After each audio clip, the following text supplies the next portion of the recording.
সালামু আলাইকুম ওয়া রাহমাতুল্লাহ। বিডি মেজারমেন্টের আপনার প্রশ্ন আমাদের উত্তরের একটি নতুন পর্বে আপনাদেরকে স্বাগতম। আজকে আমার সামনে প্রথম যে প্রশ্নটা আছে, যিনি প্রশ্ন করেছেন ওনার নামটা পড়া যাচ্ছে না। আপনি জানতে চেয়েছেন, দাদা সম্পত্তি বাপ চাচারা বন্টনামা দলিল করেনি, এখন সবাই মারা যাচ্ছে। কিন্তু বন্টনামা দলিলের ব্যাপারে কারো কোনো কেউ কোনো উদ্যোগ নেয়নি। এই অবস্থায় আমার বাবাও মারা গেছে। এখন কি আমার বাবার দখলকৃত জমি আমার নামে খারিজ করা যাবে কিনা বন্টনামা দলিল ছাড়া? প্লিজ রিপ্লাই দিবেন। আচ্ছা, এখন আপনার যে সমস্যা সেটা হলো, দেখা গেছে যে আপনার বাবার নামের জমি আপনার নামে খারিজ করতে চাচ্ছেন, কিন্তু বন্টনামা দলিল নাই। আপনার নামে খারিজ করার জন্য বন্টনামা দলিল কোনো শর্ত না, বন্টনামা দলিল লাগবে না। অর্থাৎ বন্টনামা দলিল ছাড়াই আপনি খারিজ করতে পারবেন। কিন্তু বন্টনামাটা থাকা একটা নিরাপদ, একটা ভালো, যে অন্যান্য ওয়ারিসদের সাথে আর কখনো কোনো সমস্যা হওয়ার সম্ভাবনা থাকে না। আপনি কোন দাগে, কোন অংশে কত ফিট বাই কত ফিট নিলেন, হ্যাঁ? এটা একবারে সিলেক্টেড হয়ে যায় বন্টনামার দ্বারা। যার কারণে ওইটা সর্বোচ্চ নিরাপত্তা। এখন যদি বন্টনামা নাও থাকে, আপনাকে আপনার ওয়ারিশান সার্টিফিকেট ধরে আপনার জমিটা আপনার নামে খারিজ করে ফেলবেন। আশা করি বিষয়টা বুঝতে পারছেন। কোন অংশে না বুঝলে আবারও আমাদেরকে জিজ্ঞাসা করলে আমরা জবাব দেওয়ার চেষ্টা করব ইনশাআল্লাহ। পরবর্তী প্রশ্নটা যিনি করেছেন উনার নাম হলো মামুন সাহেব। আপনি জানতে চেয়েছেন ১ ডিগ্রি সমান কত ইঞ্চি? ১ ডিগ্রি সমান কত ইঞ্চি? আসলে এই কথা বলা যাবে না। এইজন্য যে ডিগ্রি হলো কোণ মাপার জন্য, আর ইঞ্চি হলো দূরত্ব মাপার জন্য। এইজন্য ২ টা বিপরীতধর্মী জিনিস। এইজন্য ১ ডিগ্রি সমান কত ইঞ্চি এ কথা বলা যাবে না। আশা করি বিষয়টা বুঝতে পারছেন। পরবর্তী প্রশ্নটা যিনি করেছেন উনার নাম হলো নূর সাইদ সাহেব। আপনি জানতে চেয়েছেন ১৯৬০ সালে জন্মের সময় আমার নামে একটি দলিল করা হয়, কিন্তু পরবর্তীতে ভোটার আইডি কার্ডে ১৯৬২ হয়েছে। এখন করণীয় কি? এখন আপনার করণীয় হলো, যদি সম্ভব হয় যে ১৯৬০ এর জায়গায় যে আপনার জন্ম তারিখ ছিল ৬০, নাবালকের নামে দলিল হয় কিন্তু ওখানে জন্ম তারিখটা দিতে হয়। আপনার ওখানে দিছে জন্ম তারিখটা আসলে ৬০, পরবর্তীতে দলিলে যে ভোটার আইডি কার্ড ধরে ৬২ দিল, অথবা ভোটার আইডি কার্ড ৬২ হইলেও পরবর্তীতে দলিলে যে ৬০ আছে এটাকে সংশোধন করে নিতে পারলে ভালো। এগুলি উল্লেখযোগ্য ঝামেলা হবে না। কিন্তু কেউ যদি কোনো কারণে চ্যালেঞ্জ করে কোনো সমস্যা নিয়ে, তখন হয়তো দেখা গেছে যে ক্ষুদ্রতম একটু সমস্যা হইতে পারে। এইজন্য যদি আপনার পক্ষে সম্ভব হয় এটারে সংশোধন করে নেওয়া, সংশোধনী একটা দলিল নেওয়া ভালো। সংশোধন দলিল যারা দেবে তারা হলেও, আপনি হয়তো বলবেন যে যারা তো আমাকে দলিল দিছে তারা বেঁচে নাই, তাহলে তাদের ওয়ারিশরাও দেখা গেছে যে এই সময় সংশোধনী দলিল দিতে বাধ্য থাকবে। আশা করি বিষয়টা বুঝতে পারছেন। পরবর্তী প্রশ্নটা যিনি করেছেন উনার নাম হলো জান্নাতুল ফেরদাউস তন্দ্রা সাহেব। আপনি জানতে চেয়েছেন বিএস খতিয়ান নাম্বার এবং আরএস খতিয়ান নাম্বার ও দাগ নাম্বার একই হতে পারে কিনা?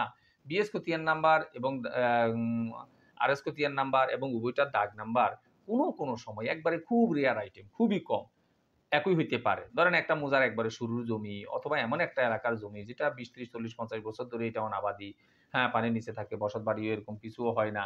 এইসব কারণে অনেক সময় খতিয়ান করতে গেলে রেকর্ড আসলে যদি একই হালতে একই অবস্থায় পায়, অনেক সময় কোনো কারণে এরকম দেখা গেছে যে খতিয়ান নাম্বার, দাগ নাম্বার একই হইতে পারে। আশা করি বিষয়টা বুঝতে পারছেন। পরবর্তী প্রশ্নটা যিনি করেছেন উনার নাম হলো রাকিব হোসেন সাহেব। আপনি জানতে চেয়েছেন, আমার একটা প্রশ্ন ছিল, আমার বাবা আগে মারা গেছেন এবং ১ বছর পর আমার দাদা মারা যান। দাদা বেঁচে থাকার সময় আমার বাবার রেখে যাওয়া সম্পত্তির কোনো ভাগ চাননি। আমি জানি যে আমার দাদা আমার বাবার সম্পত্তির ৬ ভাগের ১ অংশ পাবে। কিন্তু এখন তিনিও দুনিয়ায় নাই। এখন আমার চাচা এবং ফুফুরা বলতেছেন যে আমার বাবার যে সম্পত্তি রেখে গেছে সেখান থেকে তারাও তো পাবে, ফুফু চাচারাও পাবে। এটা কি সত্যি? এটা আসলে সত্যি। আপনার দেখা গেছে যে দাদা যদিও সম্পত্তির ভাগ চায় নাই, কিন্তু আপনার বাবার মৃত্যুর সাথে সাথেই অটোমেটিক্যালি উনি একটা অংশ পাইয়েই গেছেন। আমাদের সমাজে আমরা একটা লোক মারা গেলেই তাৎক্ষণিক দেখা গেছে যে সম্পত্তি একবারে ভাগ করে সীমানা পিলার বসাইয়া সীমানা দেই না। কিন্তু সিস্টেম হইলো এই কথা, যেই মুহূর্তে ওই ব্যক্তি শেষ নিঃশ্বাস ত্যাগ করছে, তার সম্পত্তিটা অটোমেটিক্যালি ভাগ হয়ে গেছে। যদিও আমরা জমিতে, বাড়িতে যাইয়া পুরোপুরি ভাগ করি নাই। এইজন্য আপনার দাদা যেহেতু পেয়ে গেছে, দাদার থেকে পরবর্তীতে আপনার চাচা ফুফুরা অবশ্যই এই সম্পত্তিটা পাবে। আশা করি বিষয়টা বুঝতে পারছেন। কোনো অংশে না বুঝলে আবারও আমাদেরকে জিজ্ঞাসা করলে আমরা জবাব দেওয়ার চেষ্টা করব ইনশাআল্লাহ। পরবর্তী প্রশ্নটা যিনি করেছেন উনাদের চ্যানেলের নাম হলো ল্যান্ড সার্ভে ১২৩। আপনি জানতে চেয়েছেন, স্যার ফিট দলিল সম্পর্কে কিছু বলেন, মুর্শিদাবাদ, ভারত থেকে।